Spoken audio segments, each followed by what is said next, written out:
Welcome back to City Scene. We are walking the streets of our center city with our favorite center guy, our police chief, Aden. How are you, man? Fabulous. How are you? I'm good, thanks. I appreciate you coming back on the show. Thank you. You guys have been doing a lot of restructuring and changing the way you go about policing our city. And I know that downtown, the center city, is a big focus for what's going on. And you got a new unit, right? We do.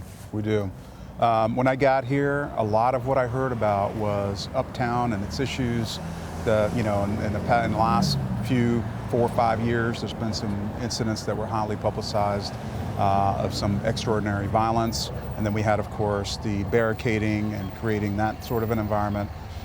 We've come a long way from there. Absolutely. We've really assessed the situation, talked to merchants, talked to bar owners, talked to people that frequent these businesses here, and assessed the situation and decided to do things a little bit differently. And what we needed to really customize our police presence here. The creation of the Center City did that. It's a unit that no others exist like it. And its mission is very, very pure. There's 3 components. Crime prevention is the first one, crime reduction is the second one, and the third one is all of its activities are designed to create an environment conducive to economic development. Now that seems unusual. I'm not a police officer, and I've interviewed you guys a bunch of times, and I've seen you and interviewed you in my TV experience over the years, but I don't think I've ever heard of a police department talking about doing what they do as a function of economic development. What's Absolutely. that about? Well, it just makes sense. I mean, we exist to protect the public and to help the city thrive. Without economic development, without revitalization efforts, you really are stunting your chances of doing that. So we're very explicit about our role.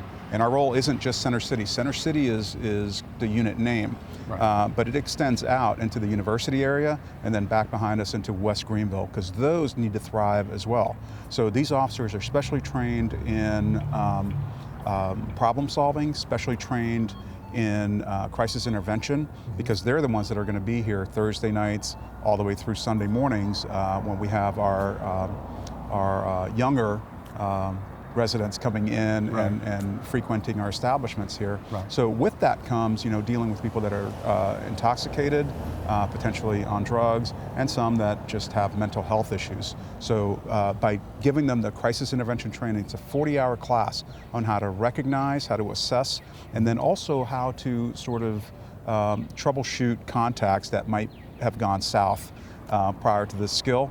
To have deconfliction skills, so that we're not using our tasers and our pepper spray and other means of force in a very fast fashion. We are trying to work through the situation and getting a better outcome. It sounds like just a completely different tack and strategy from an extension, really, of community-oriented policing. It's like a whole different page and chapter to it, where instead of being where the police were the authoritarians, bing, bang, boom, you're reaching out and really working with people and living up to what you talked about before of, it's not a police issue, it's a community issue. Absolutely. So you need those partnerships and people working together. So you're taking a different approach, a humanistic approach. You have to. I think in this modern day and age, you have to work a lot smarter. You have to work with the community. We do not see ourselves as occupiers of anything. We see ourselves as partners, as motivators, as people that will help use our resources to create a better environment for everyone to come down. This is a safe area, and we want people to enjoy it. Center City patrols down here 24/7. It's not just at night. So you'll see them out here on their bikes, you'll see them out here on foot, you'll see them out here in marked, unmarked cars, segways, electric motorcycles. Who knows? We're always looking for innovation and things that will help us interact with the public in a positive way. Now we're going to meet some of your unit members in just a little bit. You are. But you mentioned motivation. These people are motivated. How did you go about selecting this group, or those members, to be in this group? We did a selection process, so we opened it up to the whole department, and then we went through the people that applied and looked at how they did in the process. It was a process like no other. There weren't policy questions in there. It was a process that really looked at how they think and how they viewed the world and problems. So the ones that scored high in that process had they had what I think it will take to do this work. because it is very non-traditional. So we went through and we handpicked them.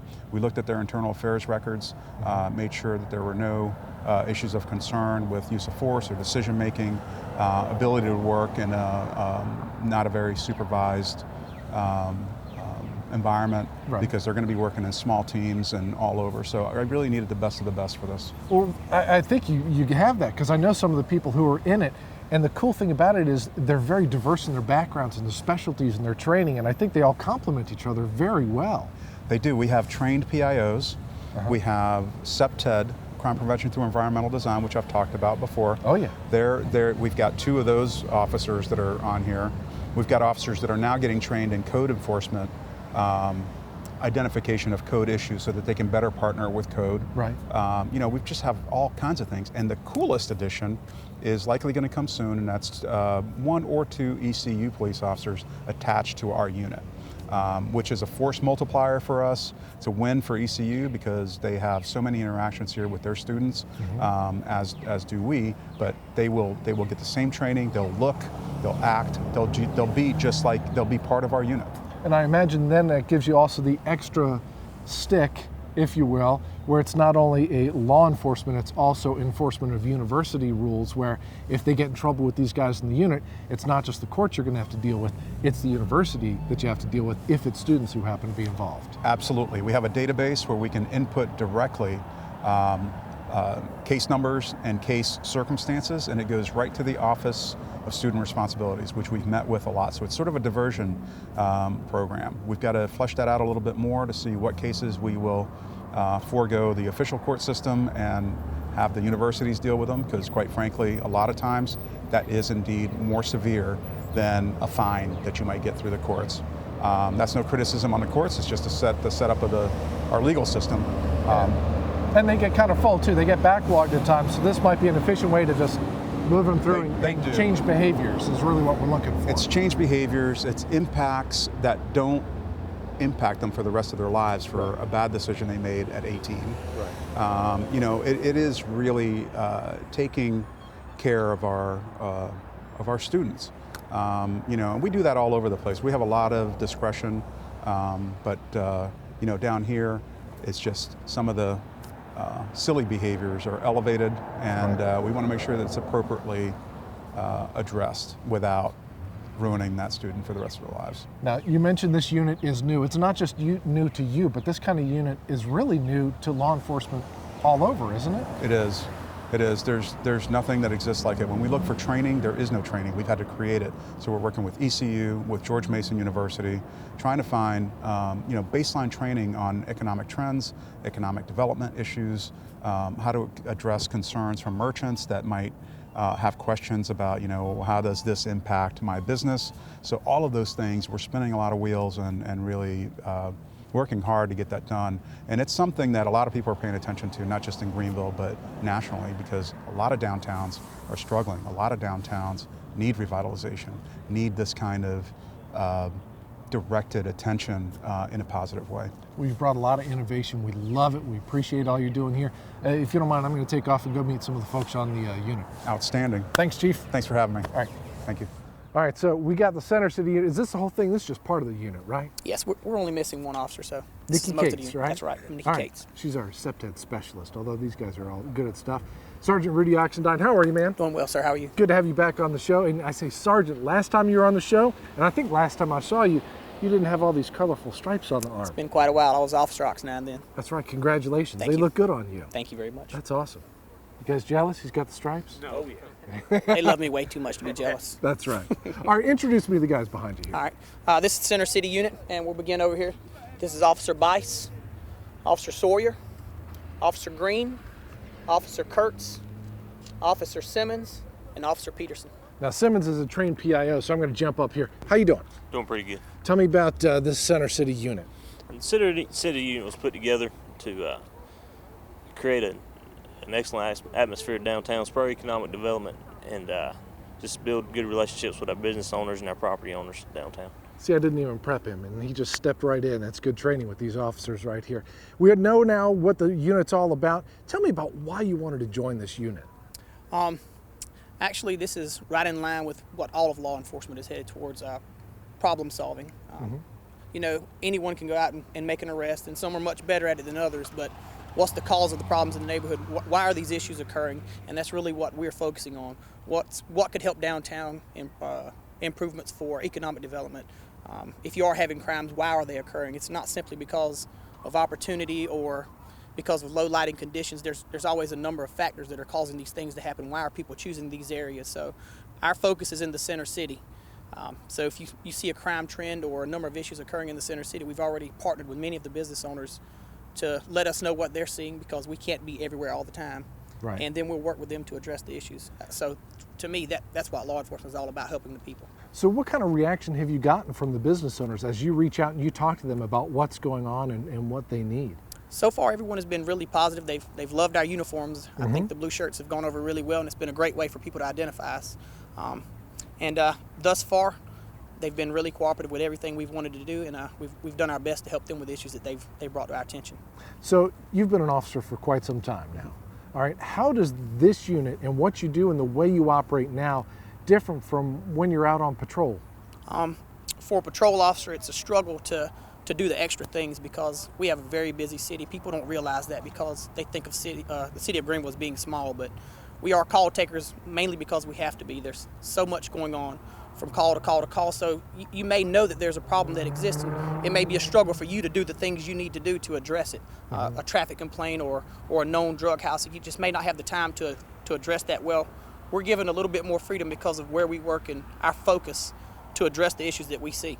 Do you think this is like the next level in community-oriented policing? I do. I think I really think it is. It's an old model, and it's been completely revamped and turned into something that has never existed before. So an old model, is this almost like the modern day version of the beat cops walking the beats in the downtown? It is to some extent, but it's been amplified. Now you're looking at not only getting to know everyone and solving the minor issues, but we're looking at a bigger picture. Economic development in the center city is a huge issue right now. Those are things that we want to focus on, and making it a better place, making it safer, improving the little things that would make someone come down here and go, this is a great place to come. I'm going to bring my kids tomorrow, and that's what we want. And it really is a great place. You know, I think the perception for some people is that downtown, the Uptown area, is not safe. But if you look at the statistics that you were talking about before, this place is incredibly safe. It's just a small problem at a small period of time. And that's correct. I think a lot of people hear about the things that happen when the clubs let out. Right. But routinely, you don't see those issues during the daytime, or it's only, like you said, for a very short period of time at night.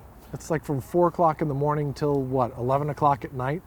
Crime is virtually non-existent in the Uptown. It's just those late night hours.